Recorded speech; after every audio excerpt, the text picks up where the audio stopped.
Like as a non-native worker working with Aboriginal people, I think you really need to ask yourself, do you really want to know? Are you really open to genuinely understanding and really being genuinely curious about our history, not Aboriginal history, but like if I'm talking with a non-Aboriginal person, our history, because it's our history. What I would call cultural abuse, racism, discrimination, physical abuse, emotional abuse, sexual abuse, intergenerational trauma, and poverty. The 60 Scoop people being taken from their families, poor water quality, environmental contamination, colonialism. Residential schools, broken treaties, the reserve, broken promises, the Indian Act. Are you open to understanding that? Or do you just want Aboriginal people to conform?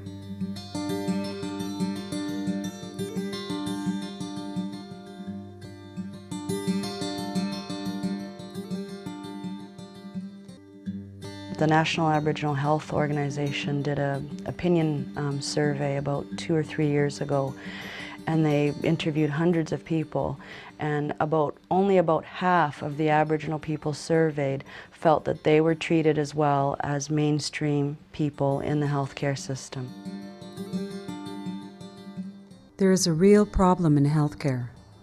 As a frontline social worker, I have heard hundreds of stories from my people that reveal the need for increased cultural competency.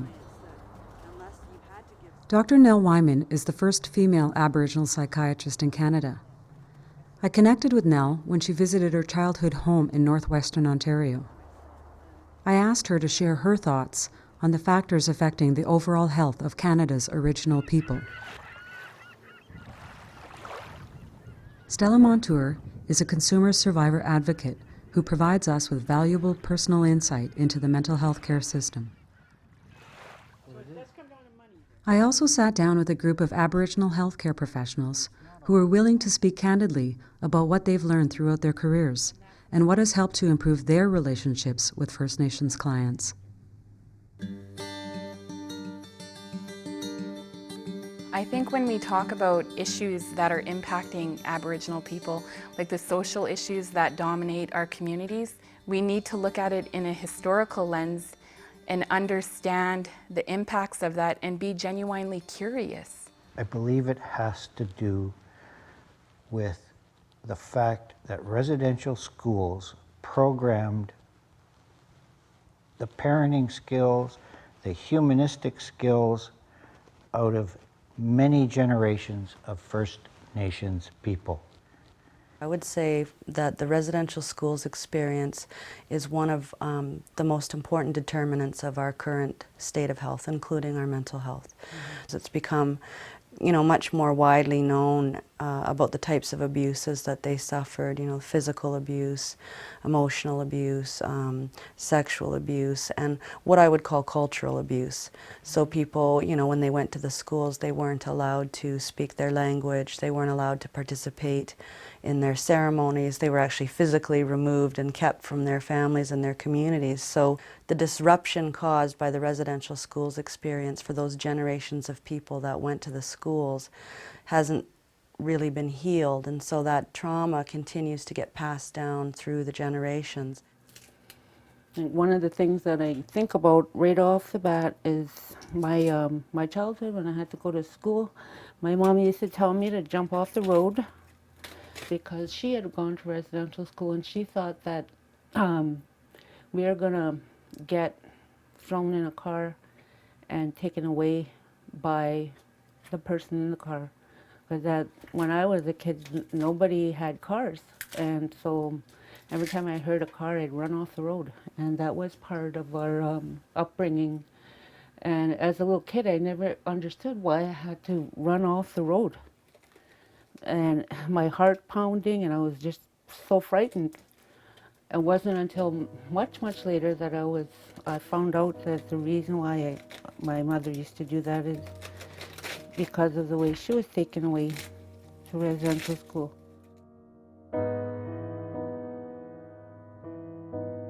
Being separated and being raised by people who were never mothers themselves, I think was a real the service to our people. All of us Native people across Canada are experiencing something from the residential schools, whether we were in residential schools or not. Basically, that's the biggest thing I think that people have to look at when you come to mental health, is the post-traumatic stress disorder that we've suffered through all these years, and it's still going on today. And then the sexual abuse that took place in those places, I mean, people didn't have boundaries. They came back and they didn't have boundaries, and some never even came back. Some were buried, died there, buried there. That takes its toll on those living.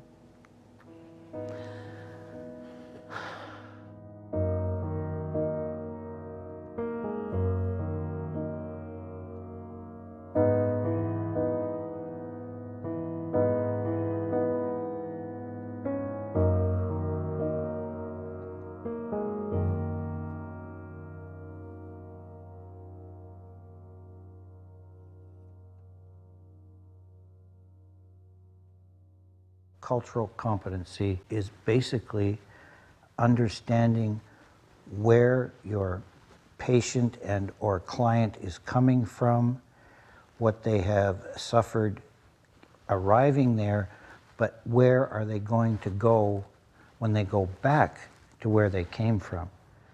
Some experts question if it's the reserve system itself. What do you feel about that? I mean, obviously we have ties to our traditional lands, so we're going to live, or many of us live where our traditional lands or near our traditional lands. But people have faced very challenging living conditions in many of those places where they live in poverty. There's been in the news lots of coverage of the poor water quality in many of our communities. Environmental contamination and contaminants in our food, for example. So some of these conditions that people live under are definitely third world, and I think many people don't understand the reality of life living in those communities. Many people live in poverty, and that has a lot to do with how that impacts their health status. Here it is, the 21st century. Why don't the communities have some resources now? I came into addictions in the 80s, and they said the communities don't have the resources when people go through treatment and return. Here it is, 2007, and I'm hearing the very same thing when we try to do some aftercare planning. That's a whole major concern. There should be something happening in the community for them. Got to be some support system. And it's hard for us as helpers to hear, well, don't send them back here, there's nothing for them. My God, that's their home. Their home's there, their granny's there, their aunties are there, their kids and family are there, but don't send them back there? Where are we supposed to send them if they don't want to live in the city?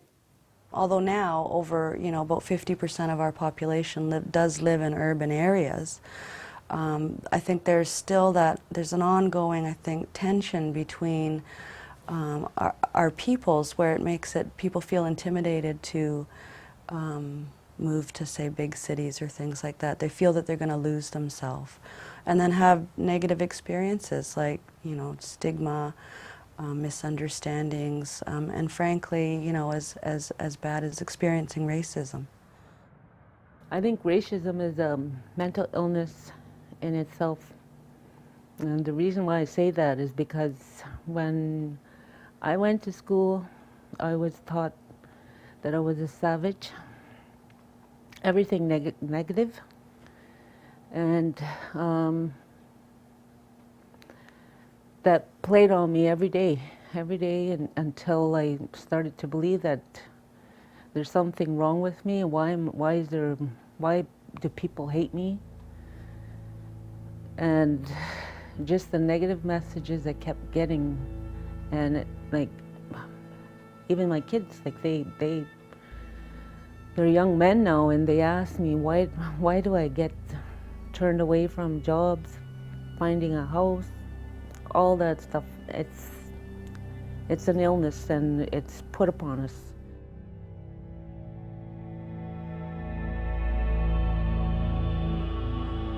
The 60 scoop. I think that's one of the things that perhaps some people aren't as aware of as when we talk about residential schools and that experience with First Nations people. Sure. Well, the 60 scoop, for example, it started as the residential schools started to fall into disfavor. Because at the start of the 1960s, only 3 to 4% of children in care in Manitoba, as an example, were Aboriginal. By the end of the 1960s, it was somewhere between 30 to 40% of kids were in care, in protective custody. So it was this huge sort of acceleration in young people being taken from their families. And really the goal was assimilation, right? If you adopt someone out of their culture. The 60 scoop was my own personal experience. I was born at a First Nation in Manitoba called Little Grand Rapids, and I lived there with my family for the first few years of my life. But when I was I think somewhere around 1.5 to 2 years, I was taken from my family. I was in about 6 different foster homes. I was eventually made a Crown Ward, and then I was adopted out into Ontario. So I grew up here in northwestern Ontario, and I found it very confusing for a number of different reasons. But my experience, I think, is very similar to many of our people, where they have become disconnected from their culture, and somehow, you know, we have to try to help people find their way back.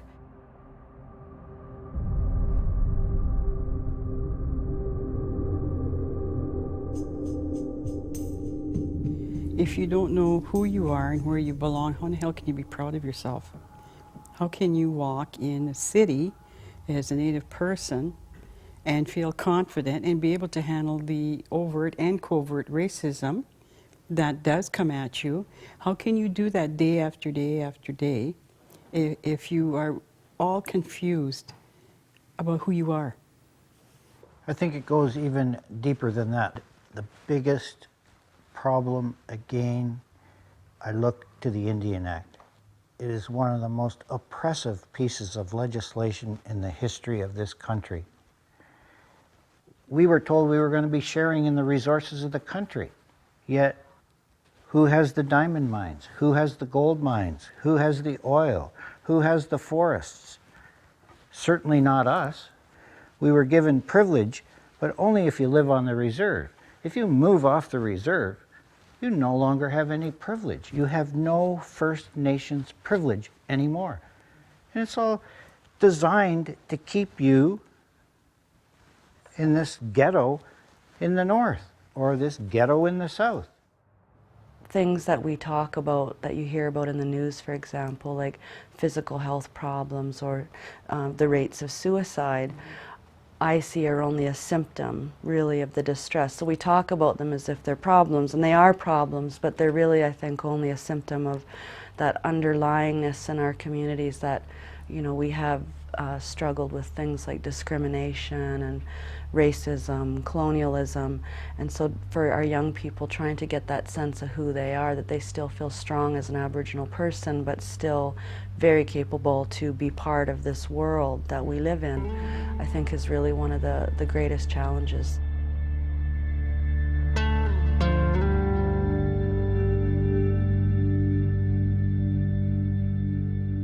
The healthcare professionals that work with me made assumptions that, you know, like they thought that was stupid. I was treated just like any other Aboriginal person, meaning that I wasn't treated very well. Most people now are talking about making health services culturally safe for people, so that people who come forward to seek help feel that they are respected, and that people understand sort of the point of view from the worldview from where that person is coming from, no matter what their culture is. I think that we're really monitored and we stick out, and it's embarrassing to a lot of people. When you go to emergency, I'm talking about the healthcare system. And then as soon as they find out that you have a psychiatric history, well, you're either, pushed forward to get you out of there, especially if you're acting up, or you're at the back of the line and you get tired and you can go home. And you hear anecdotal stories all the time about how people are treated, but it could even be as something as simple as a language barrier. If you're flown from a remote community to a hospital in a larger urban setting, you may have never been out of your community. There's all kinds of ways, I think, that people are treated. And maybe a lot of the times it's not even intentional, but people end up feeling very uncomfortable in a mainstream healthcare setting.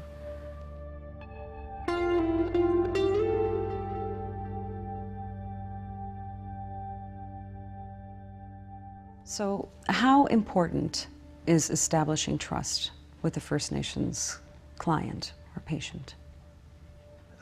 Trust is paramount if you want to make any kind of headway and or progress with whatever the problem is. However, trust is so difficult to establish because of the hundreds of years of broken promises, broken treaties, which meant very little to the people who wrote the treaties, but it was extremely important to First Nations. It's really hard to trust anybody when you've been hurt by people that should help you, or people that should actually understand you, teachers, police, counselors. Even myself, I had to learn about Native people because the community I came from was entirely different than the clients that I ended up working with from up north. If there is no trust or they feel you kind of betrayed them, they just don't come back. I mean, it was very rare for them to tell you off. They just don't come back.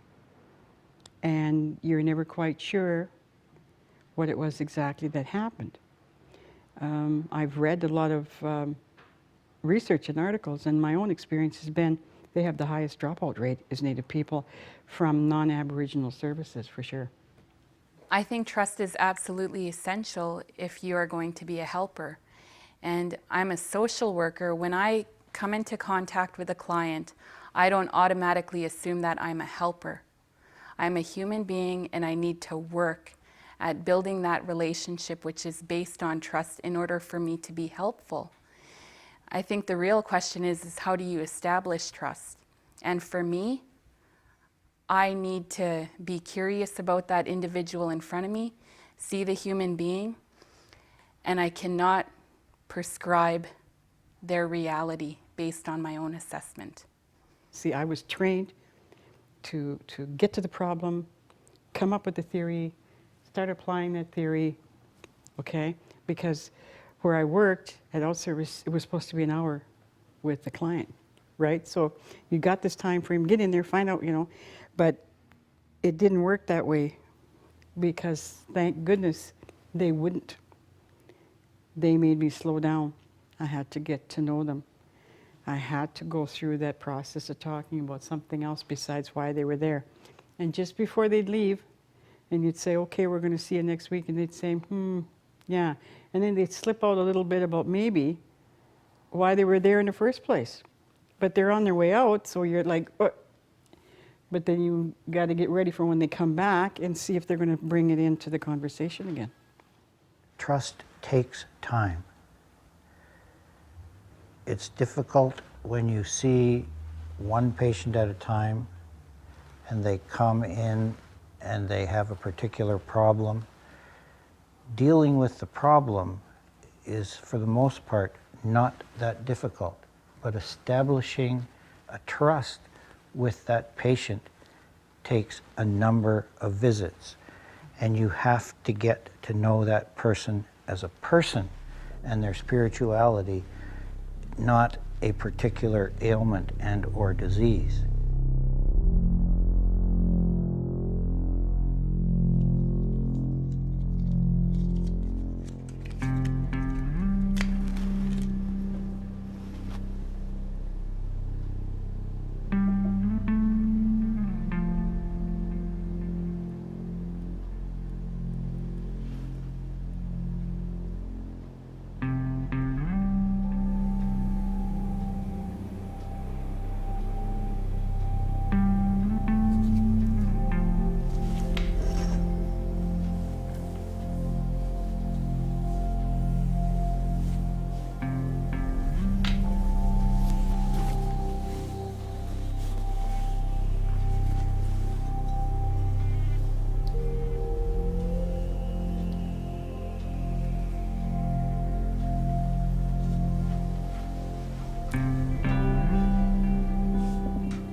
I don't think we spent an hour of my whole medical school training ever talking about spiritual issues, and yet not just for First Nations people. Spirituality for many different people is a very important aspect. So, and there are things that we don't necessarily understand, but through our traditional teachings we do. When I started nursing as a nurse in the 70s, we started talking about holistic nursing. When I went to medical school, I started talking about holistic medicine. And the dominant culture or Western medicine tried to decide what holistic was, and totally neglected to ask the people who have been practicing holistic medicine for approximately 10,000 years. The ancient teachings of the medicine wheel, or sacred circle, symbolize the four directions and aspects of our being: the emotional, mental, physical, and spiritual. The teachings from the medicine wheel have been utilized by Aboriginal people for thousands of years to help maintain balance and overall well-being of the individual, family, community, and the natural world in which we live. The medicine wheel teaches us that all things are connected. Not all of our cultures or our nations use the medicine wheel, but it is probably the most common. Almost in a way, it's a framework for how you look at your health. I have to be emotionally, physically, mentally, and spiritually okay at any given time. I have to be that way. The medicine wheel, if you embrace it and you really believe in it, I know at the treatment center we use it in the programming. The whole programming is based on that because it explains it in a way to Native people that they grasp onto. And it does broaden into not just the individual, but the individual, the family, the community. It just is there for us. And it just does so much in helping us to look at where we're at, how to problem solve, how to get better, what needs to be worked on, our way of life, the births, as we go through those things, and what happens to us mentally, physically, emotionally in each phase. Yeah.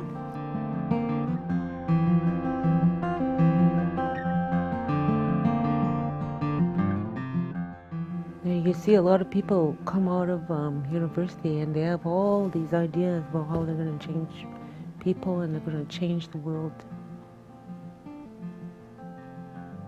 When you actually get out there, what you have to deal with is communication problems. Learn how to talk to people, learn how to listen. Really listen to these people, because what they're not telling you is what you're missing. The other thing is you have to be patient because we are not all the same. How long you've been living in the city? Were you born and raised in the city? How long did you live in the northern community? Did you live in Couchiching? Did you come here? Were you raised where they spoke Indian and ate moose meat, or were you raised on McDonald's and everybody watched MTV? Big, big differences. And if you sit down and think, oh, there's a Native person, now I'm going to talk Native to them, then you're making a big mistake. Like, I know for me in my training, when they wanted to teach us about diversity and being culturally competent, I felt that it was almost like, well, there's a Native person walking in, I better learn about Native culture. When really, you need to learn about the human being.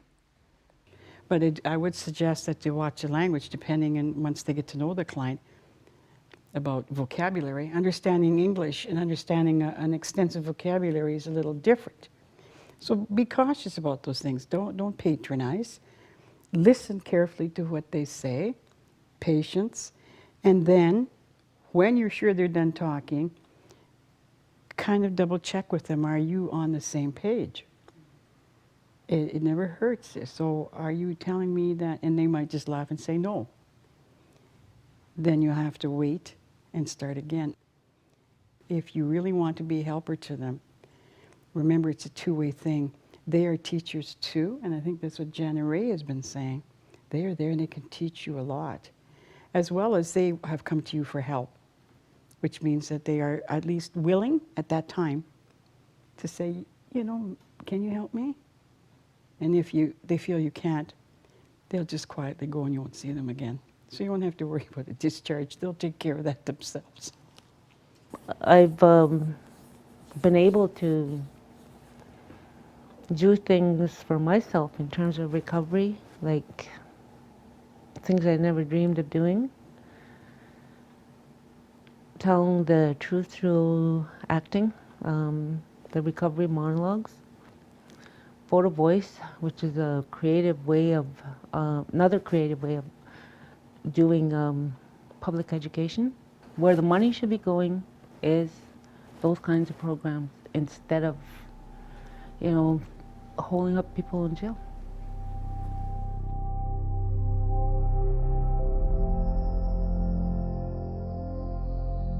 My advice would be to do some critical self-reflection. That would be my number one key piece of advice, because you are misinformed, just like I have been. Learn the history, learn the atrocities, learn and hear the truth. Have the government acknowledge the fact of the devastation of the culture in the residential schools in collusion with the churches and what they perpetrated upon First Nations. End of story. It isn't simply just, you know, designing some sort of health program that you could just translate to any other cultural group. We have definite experiences and traditions that I think need to be respected as part of delivering health care. As far as I'm concerned, all of society is mixed up about that history. And then we always want to come at it from an angle, well, what do Aboriginal people need to do? When it's all interconnected and intertwined, it's a reciprocal process. You know, if we want to eliminate oppression, the oppressive realities that Aboriginal people are immersed in, it's not only going to come from Aboriginal people, because we interact with dominant society and we need to look at it together. I'll always remember them. You know, everybody along the way who was kind and took the time and listened.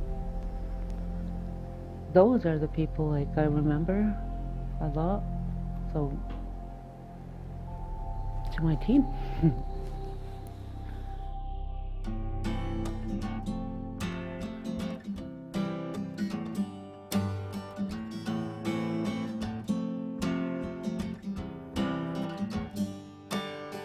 Trying to change my life for the better. As I look at my past, my eyes get wetter. Given a drum and honored with a feather. The red road that I walk is now and forever. These are my thoughts. These are my thoughts. These are my thoughts.